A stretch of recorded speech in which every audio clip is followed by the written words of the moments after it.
Okay, we have started up, and let's wait for a couple of folks to get the rest of the folks to get into the room.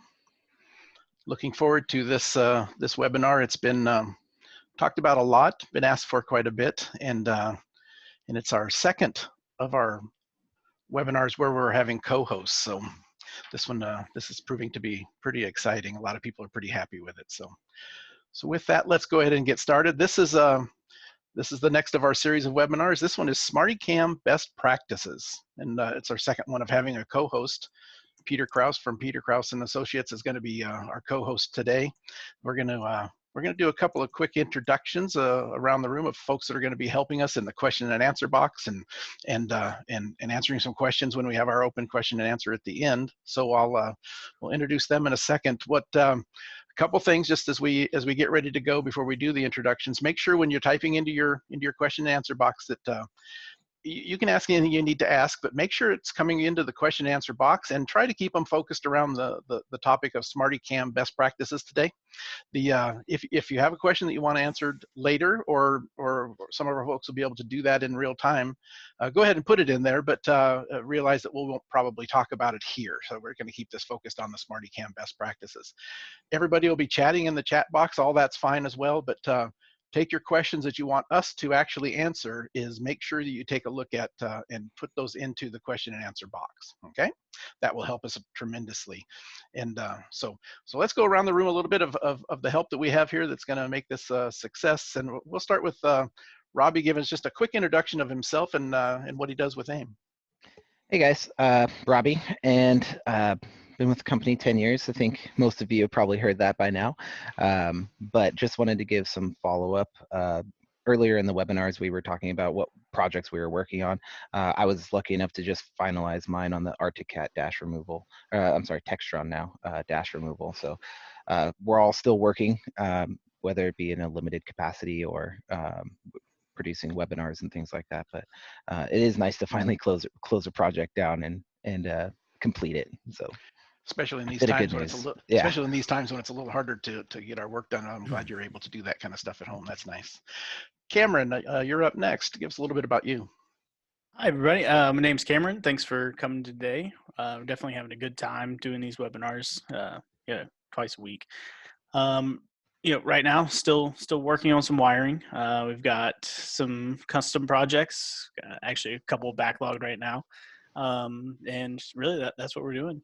Technical support from home, answering emails, questions, anything you can or have for us. So that's what we're doing right now. Perfect. Thank you, Cameron. Brick, you're up. You're the first one. You're a new one here today, right? Yes. Where do you work out of, and what do you do with AIM? I'm just like Cameron. I'm out of the Roanoke, Virginia office, and I do similar stuff to him, just maybe not quite on his level, but technical support, trackside support, repairs, all that kind of good stuff. Perfect. Thank you, Brick. Brick's going to be joining us at a lot of these moving forward as well, so keep that in mind. Next is Emiliano. Emiliano's here all the way from Milan, Italy. And Emiliano, tell us a little bit about yourself. Hi, Emiliano here from Italy, as Roger just said. I'm with AIM since the last 20 years, and my main focus is software development. I'm now on Ray Studio 3. Perfect, I appreciate it. So Emiliano is going to be throwing in his 2 cents worth on SmartyCams, but he'll also take some of our questions on a topic that we're going to talk about a little bit later as well. So thank you guys all for the introductions, and that leaves just Peter and I that are going to be taking the reins on this the rest of the way. The first thing that I would like to do though is start up a quick poll as we kind of get started here, and if you could take a look at that, it's a multiple choice poll. If you can click on any of the hardware that you're using in your AIM travels here as you're working through and using different products, go ahead and click on the different pieces you use. We're using this data, and I've mentioned it in the past, but we're going to have 3 or 4 polls here as the day goes on. This data, while it's interesting, and what's even more interesting about it is it allows us to build into our into our future topics. We're really watching these, we study them after each one of these, and we get an idea of how we are setting up the next few webinars, the next month's worth of webinars. So I appreciate everybody throwing the information in there. It's really helpful to us. So I appreciate that. It's been about a minute there. We're going to go ahead and stop that in just a second. I'm going to start to introduce Peter. Peter is our second co-host here, ironically from the same general area as James Clay from Bimmer World that was here last time. We talked a lot about VIR in both of these first couple, right? But Peter is an AIM dealer. He's been using this equipment for a long time, and if you look at some of his cars and some of the different things when I'm at his place and watching him out at the track, he's got devices all over, including a ton of different AIM stuff in there. So, Peter, if you would give us a quick introduction to who you are. Well, thank you, Roger. I really appreciate the opportunity to be a co-host for this great series of webinars. Got some great speakers, and you know, this is a subject near and dear to my heart. I am a full-time driver coach. I work one-on-one with primarily club level, track day, high performance drivers education, club racing, and historic racing, as well as some entry-level pros. And I have a facility at Virginia International Raceway, and I've been doing this full time for about 15 years and been in the business for 35 years. I was a mechanic for 20 years, working on Alfa Romeo and Ferrari automobiles. I love the Italian flair for design and wonderful emotive execution. And, you know, the AIM products, I am a multi-line dealer. I sell a lot of different brands of equipment, but AIM is at the top. And for a lot of good reasons, not the least of which the SmartyCam. Perfect. I'm gonna click ahead on one slide and hand it over to you. We'll jump in and chat back and forth occasionally, but hand this over to Peter. Everybody, it's learn a lot about SmartyCam, and with the biggest piece of it, SmartyCam Best Practices. How do you use this tool, including your other your AIM hardware, other AIM hardware and data loggers, to get the best and most value out of your time at the track. So with that, Peter, it's turned over to you. You can have the mouse is yours, and go ahead and go at it. So I'm watching that clock. I'm watching that clock. Thank you, Roger. So we're gonna make sure that, because I could go on and on and on, because this is something that I really think is extremely important. I'm a very visual learner. I wanted to explain why the SmartyCam is so important. It is a different tool. It is actually a small computer. It renders digital information onto the background of a video and encodes it real time. When it came out, it was the first device that did that. And that is a really, really big deal. Why is intelligent video, or video with the measures on the background, so important? Because it's not just a GoPro video. It's not just a contour video or a replay video. It is full, rich with information that you can make better decisions on, so that you can drive quicker, safer, and with less risk. It's an accurate record of all that has happened. The SmartyCam is capturing the video, not only track position, but how fast you're going, how much forces are acting on the car, what you're doing with your hands and your feet. It's extremely important. A lot of people like the immediate review. 20 seconds after we get back into the pit lane or the paddock, we can pull that SD card out, plug it into any Apple or Windows computer, and play a fully featured, again, rich with data and actionable information on the background of the video. And let's face it, a majority of people pick up information quicker by looking at it and watching it than they do poring over individual pieces and clicking back and forth.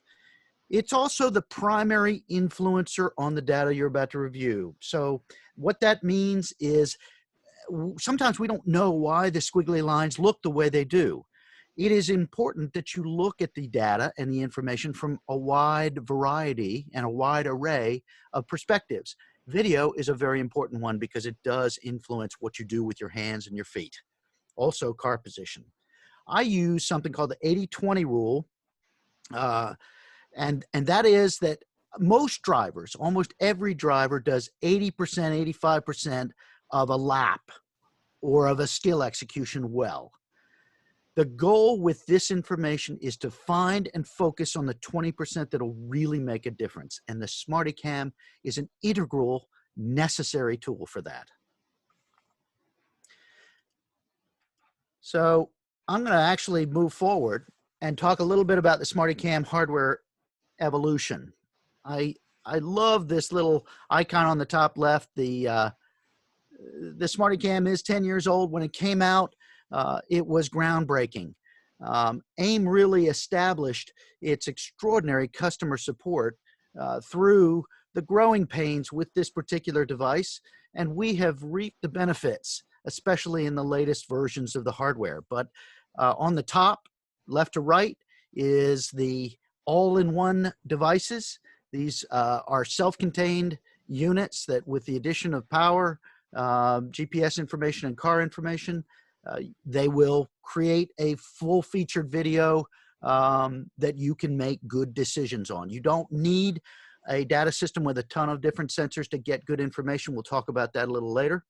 On the bottom, especially for cars near and dear to my heart, the open wheel cars, the sports racing prototypes, and I am a car guy, so I'm going to talk mainly about cars, but this is good for carts, UTVs, all kinds of off-road stuff, boats. I mean, there is all kinds of applications for this. On the bottom, the GP versions are basically separate cameras, bullet camera versions. The latest version includes built-in something called a bridge, which is basically a translator of car information to the digital information that gets recorded on the background of the video. So that works really, really well. But it's come a long way. The new units are virtually indestructible. They are built beautifully and very dependable and very reliable. But the number one question I get is, why should I give up my GoPro and my Solo and my race render third-party software that I blend these two things together? And I say, because it's time. Time at the racetrack is the most valuable commodity there is. When you go to a driver's education event or a track day or a race, some sort of competition, you have no time to put together video with data and come up with actionable plans, unless you have a SmartyCam, something that will record the information right away and that you can look at this information right away. So that is super important to me. Time is the most important part, and SmartyCam saves you time. Yes, it is not inexpensive, but it is an investment, and it's an important one for people who want to do better. Obviously, the hardware connection is extremely important. Again, looking on the bottom right-hand side, it's possible to have the SmartyCam connected to an ECU or an RPM bridge for an older car. This will allow drivers to get engine speed information at the very least, which will allow them to make good decisions on gears in specific speed corners. We'll talk more about this in the analysis later on. On the top right, that is perhaps the most common and popular combination, the Solo 2DL, along with the SmartyCam HD, a very compact, very efficient way to get information out of almost any car. We have to make sure that we don't forget the old hardware. There is a tremendous installed base of Race Studio 2 configured, and we'll talk about the differences in a moment. Race Studio 2 configured hardware, specifically wonderful MXL Pista, first introduced in 2004, in production until 2014 or 2015. I'm sure Emiliano can tell me more. But this is a wonderful piece of equipment, and it is still current and still works with the latest version of SmartyCam. The MXL2, obviously all of the dashes, the MXM, and even the Micron 5 for karting, works extremely well, and it's a simple one cable connection between the logger and the camera, which provides power. It provides the signal to turn the camera on and off.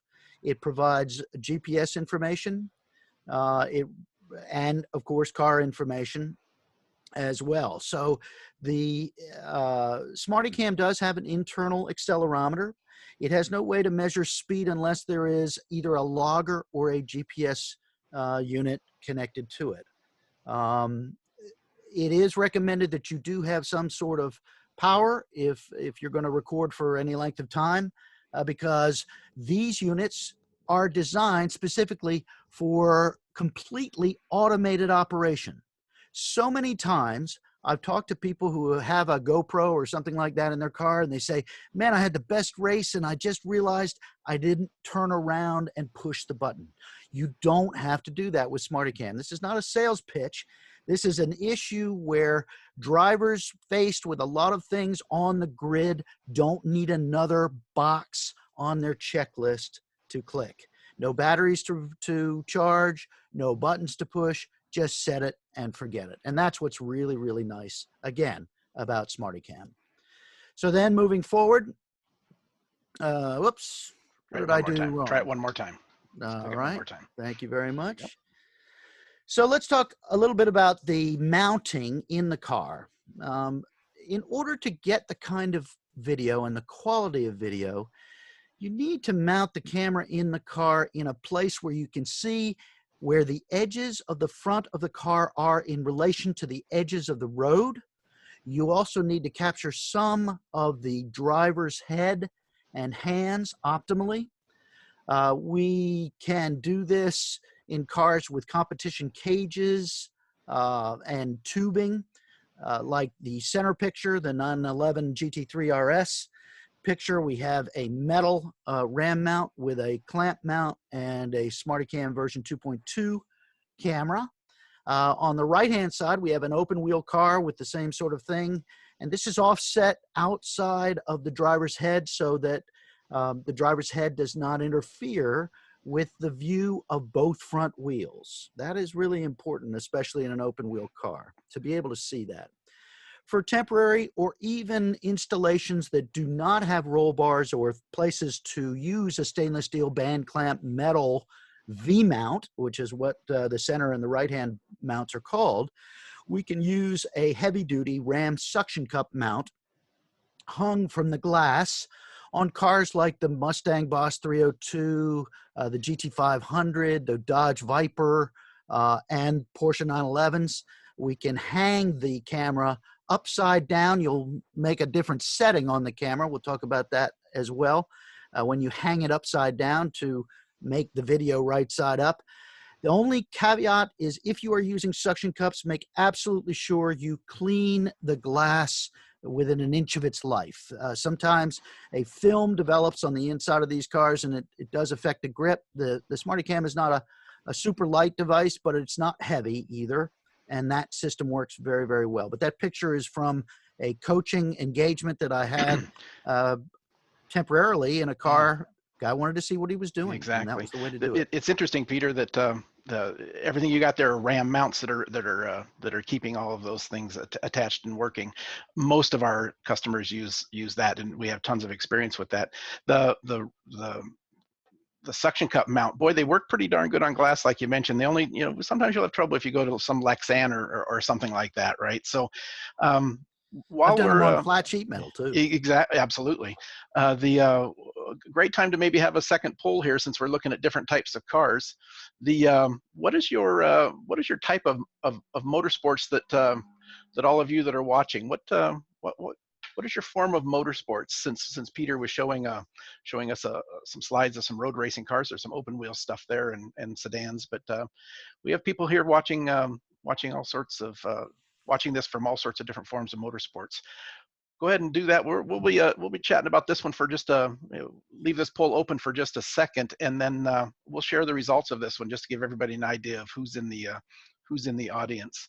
We're about 30 seconds there so far. We're pretty close to where we normally go as far as numbers. I'll give you just another 4 or 5 seconds, and we'll end this poll and we'll share the results so everybody can take a look at it. Here we go. Let's do that, and let's share the results. Let's see. Just to everybody get an idea, Peter's kind of focusing on road racing because that's a lot of what he does, and there's a pretty good reason why there. It looks like 74% of our poll recipients all mentioned auto racing. Auto racing in this world is in the poll. We're limited a number of things we can put on there. So auto racing is road racing is how we pretty much. Yeah, road racing, high performance drivers education, track days.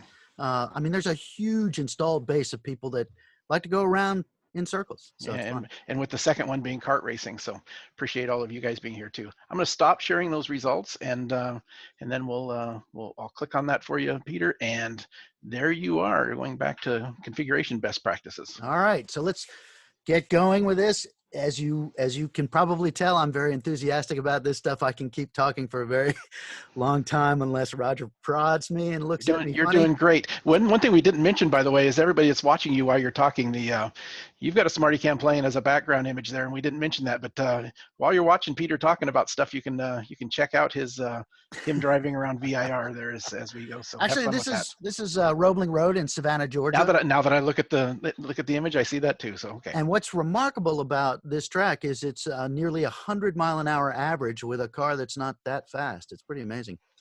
So if we could, let's talk a little bit about configuration best practices. It is super important to realize that we are going to use Race Studio 3 to configure all HD versions of the SmartyCam. There is an older configuration software for the original cone type SmartyCam and the original standard definition GPs, but those are rare and far between. Certainly aimsports can help you walk through that. But for our purposes, we really only want to focus on using Race Studio 3 to load tracks, load the background, associate information with the icons on the background of the screen. It's really been a big improvement because it's all in one. Before we had separate GPS manager, we had Smarty Manager, and it wasn't an issue. It was just multiple things. And what Race Studio 3 is a big umbrella, as Emiliano and others have told me. It's an umbrella over a number of different applications inside. It's a studio, We're obviously studio of software covering our racing stuff, right? Race Studio.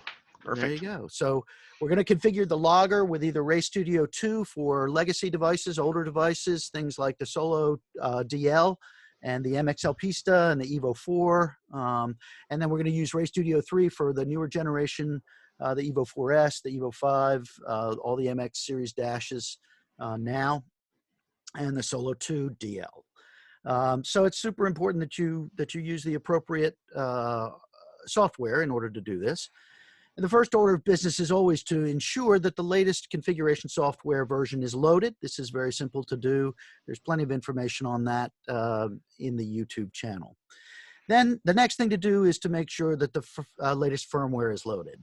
And the reason why is because there is a linkage between the configuration software and the firmware so that it works better together. And that's why it's really important to make sure that they match. If they don't, then there can be some issues.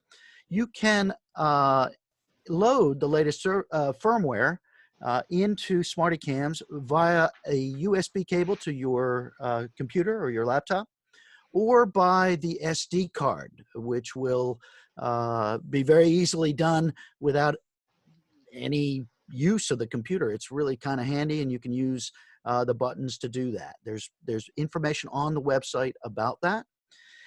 You want to make sure that the logger channels, or the channels that the logger is set up in SmartyCam configuration to output to the SmartyCam, match the SmartyCam configuration channels that the camera is expecting.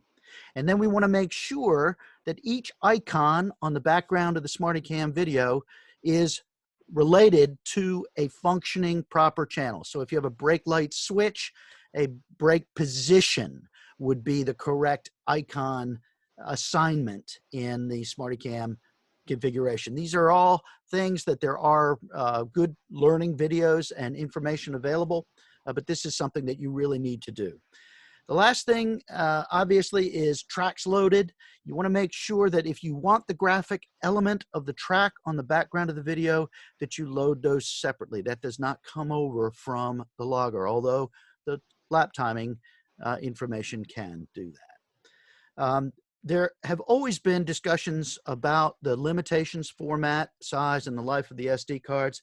SD cards are fragile. They really are. The motorsports environment is a very harsh environment. So it's important to realize that these things are consumables. SD cards are consumables. I generally, because I'm using a SmartyCam a couple of days a week all year, usually, I pitch the SD cards that I'm using every 6 months and buy a new one. I buy only the best. I buy the best retail boxed SD card I can find, because anything less than that, something that you might buy from the corner store, Dollar General, Walmart, may not be able to work as well and may introduce errors. You could probably talk best, Roger, about format and size. I think size, the units are now coming through with SmartyCams are coming through with 32 gig cards, which is my preferred size. And the reason why is because it seems to be the best balance between recording at the highest quality, up to 8 hours of information, but also the ability for the SmartyCam to go ahead and index that card and check that card through the SD card check and really make a difference. Brick? Yeah, I was going to say we actually had a question about that, and I was just going to add to that 128 gigabytes is the max that is supported, and it should be a class 10 SD card. And thanks a lot, because a lot of people are doing endurance racing, 24-hour racing in Champ Car or Lemons, and then endurance racing in WRL and AER in the United States, and obviously other places in the world. And what the 128 card will record just about 24 hours. And if you set the system up, as we will cover in the next slide, you can get video recording only when the car is in motion. And that will save you a lot of space and time. So that works out well. Perfect. Right. And the general rule of thumb is 4 gigabytes per hour of recording. That's great. So one of the things that is really, really nice about the SmartyCam is that you can actually make configuration global setting changes using the buttons on the front of the SmartyCam underneath the preview screen. And those settings that you want to cover for sure is you want to make sure all you have to do is press menu, which is the left-hand button. And what we're going to do is okay. So, you know, either 16 gig or 32 gig is going to come through. But the idea here is to make sure that the time zone is set correctly so that the file and the information is correct, especially if you have that information on the background of the video. The next thing I really like to do is make sure that I have set the record, start, and stop strategies. And what that is it tells the SmartyCam under what conditions should I start. So that can be logger control, which means anytime the logger is powered, it's recording. It can be an acceleration threshold, or it can be speed. I prefer speed. I try to make sure that it's unlikely that somebody's going to be out on the racetrack less than 30 miles an hour, but I'd rather not see a lot of crawling around the paddock. And for that reason, I set the devices to start recording at 30 miles an hour. By default, the auto stop record is at 20 seconds. Actually, I like to lengthen it to 1 minute because I want to see the aftermath of any off-track excursion that I might have done. And that's very handy. The next thing would be power strategies, particularly on the GP version with slightly less battery capacity. What I will do is, just to save it, I will select auto power off, and I will set that to 5 minutes. And obviously what you can do is, if you're, what that will allow the system to do is, when the power is lifted from the camera will continue to be on and booted for 5 minutes. And you can set it for anywhere between 30 seconds and I think hours. but the goal would be to have it set up for the shortest period of time so that you don't need to reboot when the power comes back on. The last thing, exposure settings. This is the last permanent thing. The accelerometer calibration is very important for the analysis portion, but it is easy to do. By default, the exposure is for an open car. Exposure control is for an open car, and if you put it in a closed car, go ahead and make sure that that is set up as a closed car. There is good information available on the AIM YouTube website on how to do that. Also audio settings. The last thing you do with the on-screen display is you select accelerometer calibration with the car on a flat level surface and the camera aimed in the place that you want it to be. What will happen is you will scroll down to highlight the accelerometer calibration. You will press select and the friction circle will come on in the screen. You will hit select again, which is the calibration, and the ball will go right back to the center of the friction circle, and you will now have an accurate, internally generated friction circle on the background of the video if you put that right there. And that is really important for our analysis purposes. Super important. So last thing you do, accelerometer calibration. If you take the camera out of the car and put it back in, make sure you recalibrate it. This is also true for the GP. It is very important to set those. Icon placement and view. I've not put any bad ones here. I've tried to put ones in so that I can see in the cart, for example, I can see the driver's right foot. I can see hands. I can see head. I can see edges of the road. This is a wide camera view. I have the critical information in a place that will not affect my ability to see the positioning of the cart. I have the friction circle. I have I guess a temperature, head temp. And then I have what I think is a really important icon. The standard SmartyCam layout has the best lap number and the best lap time. I encourage you to insert best lap number, best lap time, as well as current lap number and current lap time. I'm sorry, I misspoke. By default, it is current lap number, current lap time.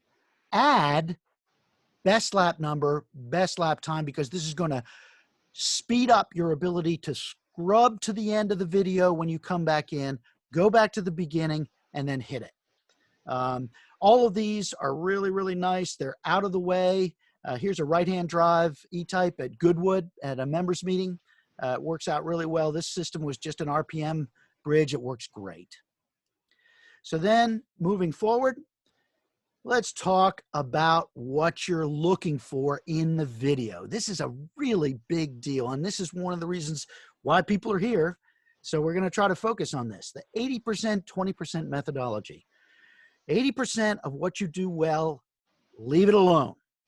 20%, find and focus on doing better, okay?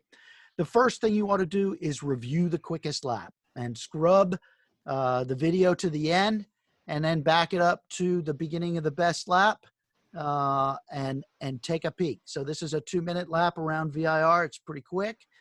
We've got nice, good commitment to throttle, full green bar. That's always a good thing.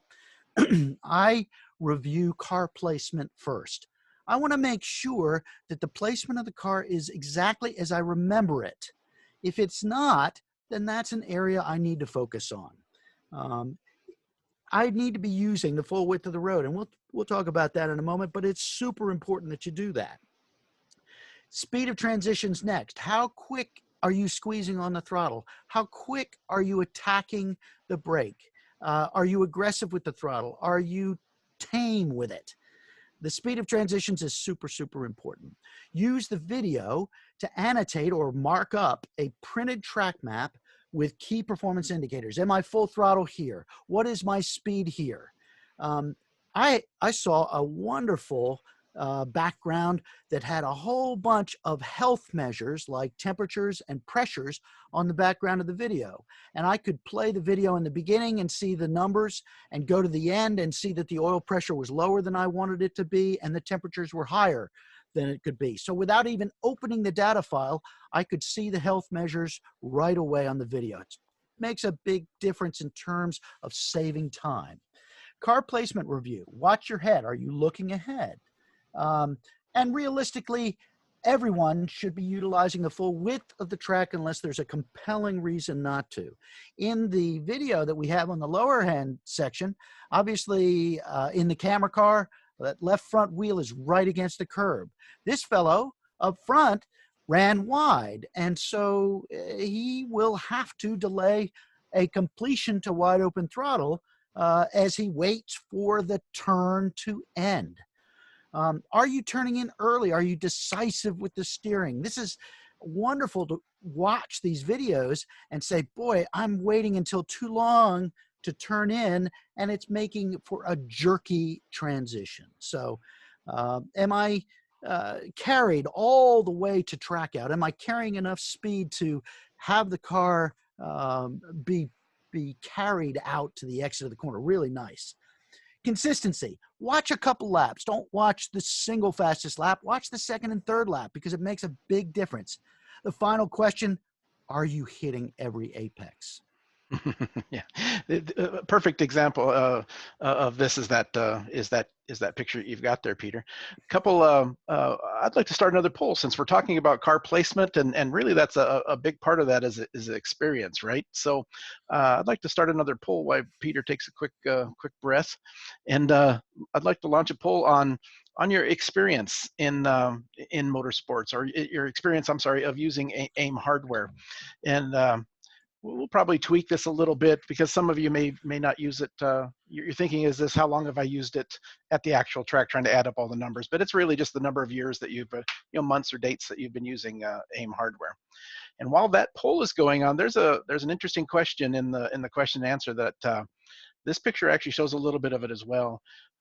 Bruce asks, how do you incorporate topography of the track? Things like corner camber and hill descent into the data for evaluation. Bruce, I'm going to put that question off until one of our last slides today. We're going to announce our next topic, which is going to cover that specifically. So that one there, Bruce, let's chat about that one a little bit later. We're probably there on our numbers on experience level. I appreciate that. I'm going to end that polling and then let's share it with you just so you can kind of get an idea of the numbers, right? This one is the first time that's a little bit different than our previous ones. The 5 to 10 years is the number one, but we have a bunch. If you start stacking up the numbers, 0 to 2 years, 2 or 3 years is still a big number. So again, I appreciate you guys doing these polls. It's very, very helpful to me, and as we select the next topic. So Peter, that we'll talk about the next webinar here towards the end that covers Bruce's question. So that'll be wonderful. Go ahead. I'll try to wrap this up because I appreciate the rope that you guys are giving me. This is really a lot of fun. All good. Lots of good info. The speed of transitions we talked a little bit about before. Is the car full throttle, wide open throttle, when the ur is straight or near straight? That is a key performance indicator that a majority of the better drivers that are functioning at a high level, they are ensuring that they have full throttle or a full green bar in the background of the video when the car is straight or near straight. They are also talking about full throttle right up to the brake application. I got to say that James did a marvelous job talking about the James analysis Clay, portion. The last webinar, yes. He really, really did a good job on Tuesday, and he spoke very specifically about that information, that idea that we think that we're okay when we're cracking out of the throttle in anticipation of braking, when good practice is full throttle right up to brake application. We want to make sure that we see peak brake pressure and deceleration early in the brake zone, which gives us more options later on as we enter the corner. And the way we see that peak brake pressure is full deflection of the red brake bar. when it comes time. Commit early and give yourself some options further down the road. Don't start by squeezing gently on the brake and then panic. That sphincter sensor goes crazy and you have to push the brake pedal harder at the very end. You don't want that. You want to preserve options. You want to show steady high brake pressure in the long brake zones. But the one tip and trick that I have shared that's gotten the best response and the best results is to count off in seconds, 1,000, 2,000, 3,000, the time between brake off, okay, full deceleration, brake off, to throttle on transition time. So through turn one at Watkins Glen, which is a 90-degree corner, has a nice little camber gain through it. I am watching my SmartyCam video. I'm seeing the brake light finish or come up. And the reason why I see that is because people have slowed down already, but yet they're not finished through the corner. So they're waiting and waiting and waiting until they apply throttle and that green bar comes up. And sometimes it can be 3 or 4 seconds between the end of braking and maximum throttle commitment. Is the throttle application progressive and continuous? It's super important that it is. It should never back up. Using video with the track map. You can write down using Ross Bentley's free maps. He's got them for most of North America, and they are available if you look. I've made a small spreadsheet that I write down minimum and maximum speeds plus notes about just 3 things that I would like to do well. So this is the crux. This is the final deal.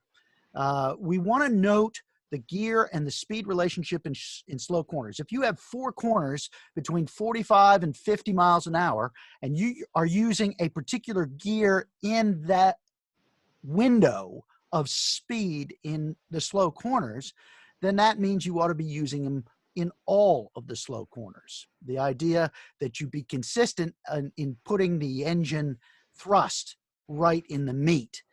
Pick 3 areas or skill executions you do well. Try to pat yourself on the back. This is not data and cameras and video, and especially SmartyCam video. It's not a tattletale, it's a tool. So pick 3 areas or skill executions you do well and write those down. Pick 3 opportunities for improvement. So just the 3 things that you would like to do better, write them down, and that is your job list for the next session. If you have time overnight or over the weekend or between events, do a segment report and look for exemplary performance, because every driver does in fact do extremely well, little moments at a time. They have flowing moments of brilliance. And if you could capture those, find out what they are and study what you did to make that happen, which is what Roger's about to talk about at the end of this webinar. This is the best tool you will ever have, is this linkage between data and video. And you guys get to talk more about that, but I am so excited. I can't wait. So I think I did a pretty good job. I didn't talk too long. You did extremely well, and the information is all fun and extremely valuable on top of it, obviously, right? Well, it is. It's perfect. We're going to open this up to some questions and answers, and if we can bring back Cameron and Robbie or any of the guys, we start to look. Have any of you guys checked out the questions and answer panels? Is there anything there that's related strongly to SmartyCam best practices that we can answer? So, oh, sorry, go ahead. Oh, I was just going to say, yeah, of course. We've got some good questions in here. Give us one, Cameron. Well, so the SmartyCam function settings. I think that's one thing that's kind of overlooked every once in a while. And so Chris here, pretty close to the beginning, asked about having dead gauges on the video, and so going through whether it be on Race Studio 2 or Race Studio 3, it's both necessary. You need to go through and make sure the SmartyCam function settings are set up. So, I mean, it's kind of difficult to explain, but Chris, if you'd like, we can definitely go a little bit further with that later. But you know, that was just one thing that we really didn't hit. Yeah, on. when you're configuring whatever piece of hardware you have, there'll be a spot where you can go in and tell it, what I've called brake pressure front, that's what I want on my brake pressure graphical element on my SmartyCam. We need this little table set up, or else the SmartyCam doesn't know which channel to use. It tries to default, and it does a pretty darn good job, but every once in a while, if you're not getting one work, go into that little piece of the software and fix that. Yeah, because, you know, some people are using, you know, a pedal position, but they actually want to see pressure instead. Exactly. And so, you know, having those things lined up properly is going Perfect.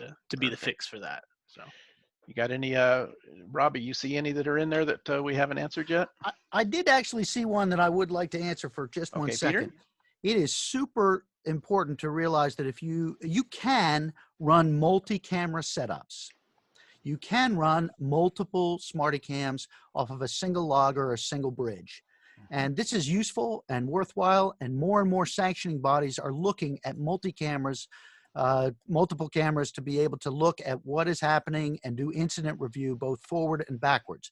If you run multiple GPs, I recommend that you run supplementary power or a second powered hub to maintain the batteries in the SmartyCam GPs in particular. But you can run as many cameras as you wish, and I have run up to 4 SmartyCams in one car, so it can be done. It works well. Perfect. Yeah. The next one that I see that while Robbie or the folks are looking at a new one, if I got a new SD card and I'm going to throw a brand new SD card in there, do I have to do anything? SmartyCam's pretty intelligent. You put in that new SD card, and as soon as it goes in there, it will, if you watch the little preview screen, it will go through and say formatting the card. What it's doing is it's building all the folder structures and putting all the stuff that needs to be on it. So if you grab a new SD card and need to put a new one in, don't worry about it. Just stick it into your SmartyCam, and it will take care of that. Okay, fellas, who's got the next one? One I wanted to address just real quick, because it's a pretty common question that we get, is like comparing a GoPro to a SmartyCam, right? So that's kind of an apples to oranges things. It's not really comparing two exactly like things. Yes, they both are video cameras. The benefits of the SmartyCam are just going to be ease of use and having access to a video file that's already got that stuff overlaid. You don't have to do any post editing. You just grab the SD card out, swap it with another one, and then you can go review that data with it, you know, already overlaid. And another thing that someone was asking about is the video quality. So the SmartyCams are 720p HD. Obviously, GoPro is a little bit more than that. My understanding is that we do have the ability to go to a higher resolution, but the cost of that is going to increase because our cameras are doing so much more of the editing process for you. It's just the hardware of it is going to be more expensive to do that. So it's kind of a cost-effective thing. The analogy I always use is, you know, GoPro's great for, you know, your YouTube videos showing off to your friends, but if you really want a tool that's going to make you go faster, that's where the SmartyCam comes in. Perfect. The Frank asked a question: are the placement of the icons on the SmartyCam display controlled from the software only? And that is a yes. So you go into Ray Studio 3, you pick your SmartyCam, your configuration, and we have many different sets and track overlays, and you can throw your own logos up there, and that is where you adjust it, and then you save that configuration, and then you transmit that to your SmartyCam. So yes, can't change that once it's onto the SmartyCam, but you change it on the software itself. Perfect. Peter, I think this one might be aimed at you. As a coach, do you go to camera first or data first? And I think you might have touched on that partially. That's a great question. I'm going to say that I go to the video first. And the reason I go to the video first is I want to see I want a more global view. I want to see the information, if there's health information on the video front and back. I want to watch the fastest lap so that I know what the influences are on the data when I open it. So again, what I will do is I will pull the card. I will review the fastest lap because that is the lap that opens by default in Ray Studio Analysis. And that way I am educated and informed before I look at the data. Awesome. Thank you. And I think another one that you might be able to help out with is, after you watch the videos, maybe you want to stitch some together, or break out just your fastest lap. You want to put your fastest lap on YouTube. What are the best video editing softwares that you're using? So I recommend VLC Player, which is an open source player. It's the web link is www.videolan, videolan.org. ORG. And VLC is really cool because what you can do is you can carve out individual laps or just a couple of seconds if you want to capture the major drama, and upload in no time by the record and play buttons on the top left-hand portion of the player controls. But videolan.org is, in my mind, it is platform agnostic. They have versions for Apple and the Apple OS, and also for all flavors of Windows. And it works great, and it's lightweight and superb. Now, the other thing is awesome that the Ray Studio 3 has a player also. And the player in Ray Studio 3 is really pretty cool because you can export single laps in that as well. So there's a couple of different ways you can skin the cat. That is one of my favorite tools when it comes to the SmartyCam video side. When you're watching your video, you can then break it up and just click a single lap and do an export. It does reduce the size a little bit, which is obviously because you're only sending out a single lap, but it reduces the quality a little bit. It is movable. It is a fairly small video file. Great for if you need to just want to share a lap with somebody, or the organizers have come and asked for a lap or a section of a track that you maybe were involved in an incident or something. You can quickly export that out and give that file to somebody, or social media. It's small enough to be placed up and make a quick social media post as well. So that's and I that's again one of the reasons why I like VLC Player is sometimes people want to put some text overlay. They want to capture 10 seconds before the lap to show what led up to it.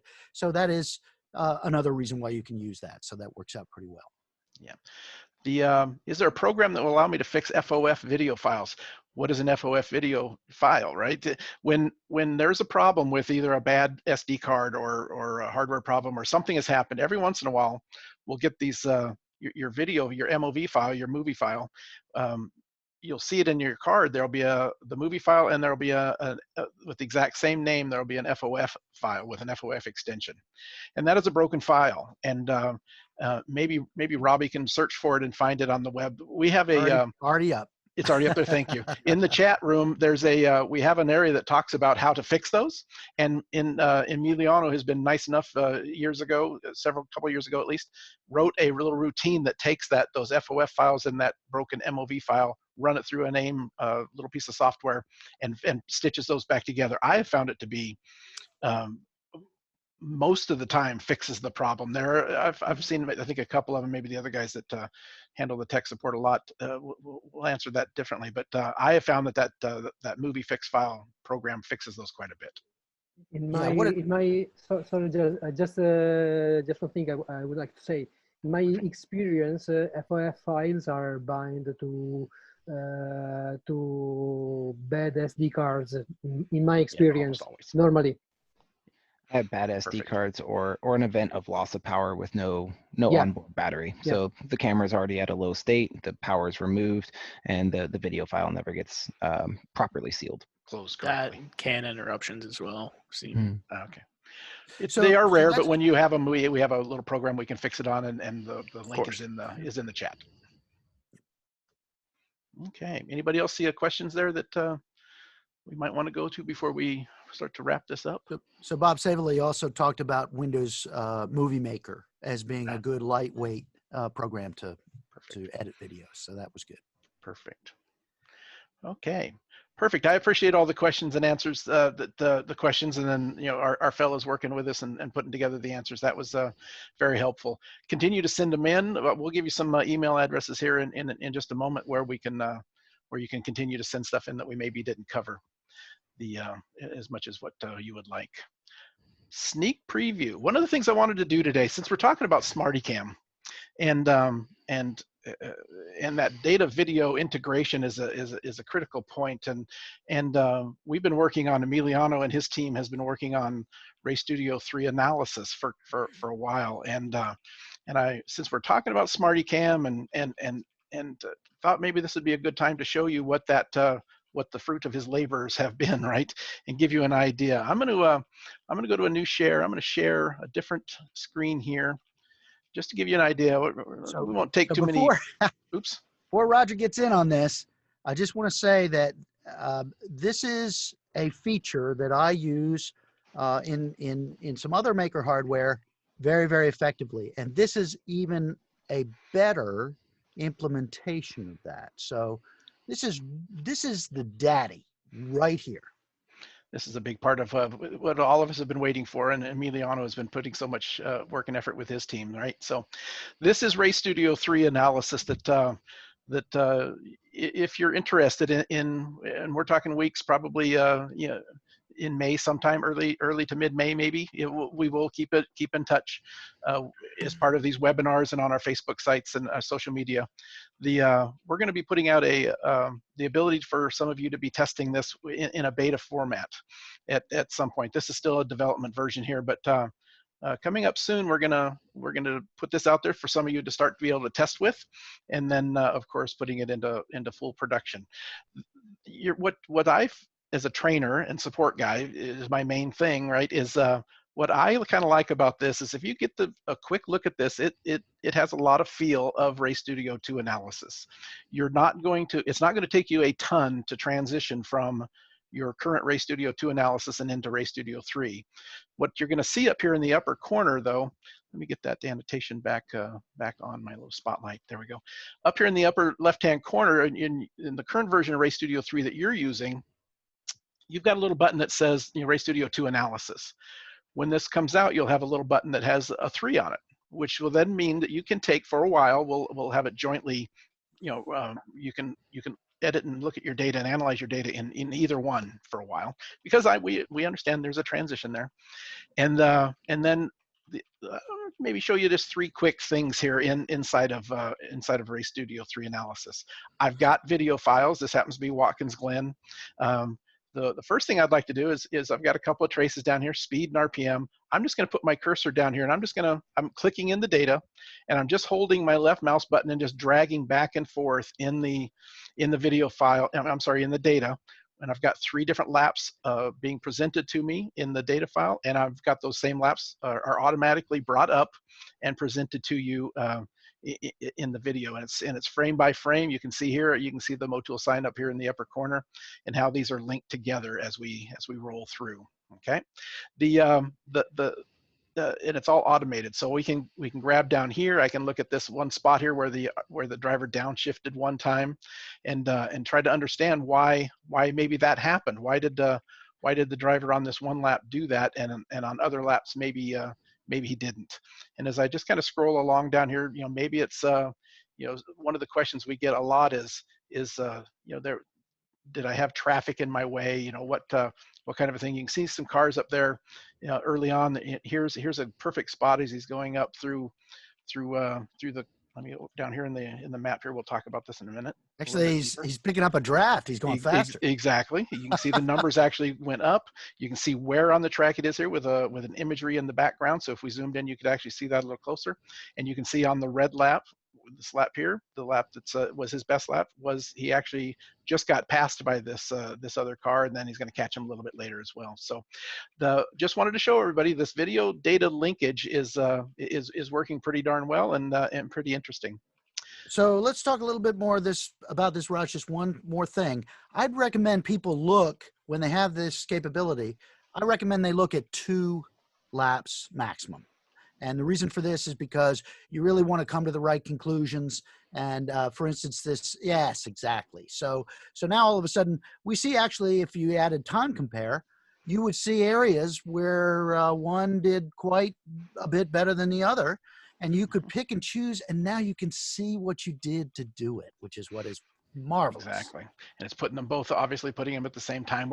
There's some functionality here we'll talk about later when we do a preview here in the next month or so for that beta. But another cool thing that we have a lot of people ask for, maybe the last thing we'll talk about a little bit here is this little bar here. I can just type in here, and if I'm looking for something that has to do with speed, if I just type in the letters of any channel that we want, it immediately sorts and only shows you the channels that happen to have the words, the letters that you've typed in. It doesn't have to lead it. It doesn't have to end it. Doesn't have to be full, even full words. You can, just SPE, and it'll show the channels that are linked together with that. So if you want to have if you're looking for your steering, right, you can find it really quickly and then add that channel to the data. So it's pretty interesting and quick stuff. We're farther along and getting pretty close to being able to maybe get this out in a beta version. So one quick question, perhaps for Emiliano. What hardware is capable of doing this? This is nice because we'll actually be able to use the existing data and video from the latest generation components for sure. But how far back do you think we'll be able to go? With the SmartyCams? Yes. Yeah, for sure. The HD videos, not the previous SmartyCam, for sure. Very and good. we can link the data of the current generation of loggers. Fantastic. Perfect. Thank you. Perfect. You're welcome. Okay. The last thing I would like to do here as part of this is I'd like to have one more poll just for as we're kind of closing this out. We'll have we'll chat a little bit more as we're taking this poll, but future webinar topics. If this is always important to me, take a look at this. It's multiple choice. Don't just pick them all, but pick the ones that are maybe the top 3 or 4 that are important to you. It really does drive where we go with our future webinars and other things that we're probably going to be working on as far as videos and training and support as well. So I appreciate everybody doing that. I'm going to go back and reshare while you guys are finishing up that. I'm going to take and go back to our presentation. And while you guys are finishing that up, and I know it's being covered by your future webinar topics poll, but we'll just talk real briefly about some other places you can get training and support. We have our YouTube site. At the end of this session here, typically within an hour or so, this video this webinar that we're doing right now will be placed up on our LearnFast YouTube site. So if you want to review, we go through these things pretty darn quick, and we understand that, and it's understood, I think, by most of you. And the reason we do that is because we're recording them. It's going to be up on YouTube very quickly. If you want to then grab your computer and have it on the side and look at some data analysis we did, or look at some of what Peter says, and reset up yours, just play the video back and pause it and set your stuff up the way that you're after. If you still have questions, there's going to be some contact information here in just a moment on a slide that's coming up.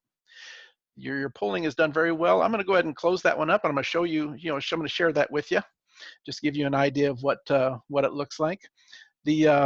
The data analysis is still, we're all competitive folks around here, right? It's all about racing, and it's all about competition here, and data analysis has won again, right? So but configurations and track maps have been a big part of that, and we have some webinars planned on that particular topic coming up as well. So keep that in mind.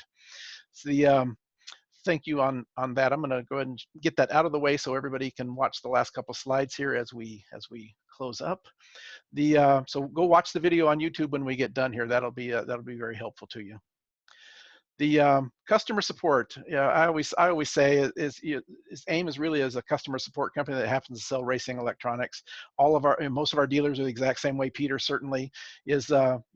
Take a look for us out at the tracks that are out there. Give us a holler, give us a call. We're here to help you. We realize that these are things that should be helping you and not frustrating you. And boy, we want to give you as much help as we can. Okay. Here's a little slide on Peter's operation. A little bit about his partnership with Ross Bentley on the virtual track walks. Pretty cool for you users that want to go out and take a look at different tracks. Maybe you're heading to a track that you haven't been to before. That is just such a powerful thing. And as Peter mentioned, he uses these systems every day. And there's some contact information for him. And you can go back and take a look at that. We're going to end on a couple of other slides. First, though, with some more contact information. First, though, is our next webinar. The next webinar, Bruce mentioned earlier a topic of, how does the slope of the roadway, either the slope of the camber in a corner or the slope of the roadway as we're racing, either uphill, downhill, especially in braking areas and acceleration zones, is how do we roll that into the data? Your question, Bruce, was perfect. We're this coming Tuesday, April 21st, a few days away, we'll be holding our next webinar. We're having these every single Tuesday and Thursday for at least through May, and then we will push it on. We'll chat with all of you, and will the times be right? Is Tuesday, Thursday still the best day? Is this time of day really still the best? We'll chat about it.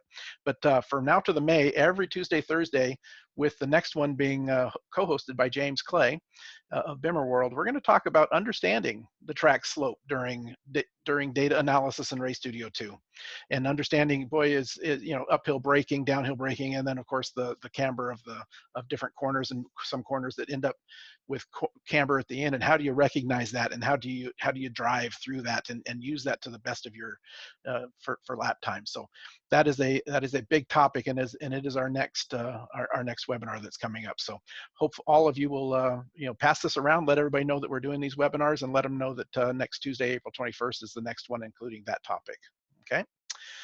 And let's close it out with just a contact information page. We chat about these. A lot of you have our information. We have Peter's information here. His email and his websites are over here on the right side. Mine here on the left. They're down here in the lower right-hand corner is our tech line, our 800 number, 718-9090. If you have any questions that we don't cover here, or maybe we generated some here, right? If you have some of those that are out there that you want to make sure we get answered, give us a call, give us an email, and we'll take care of it for you.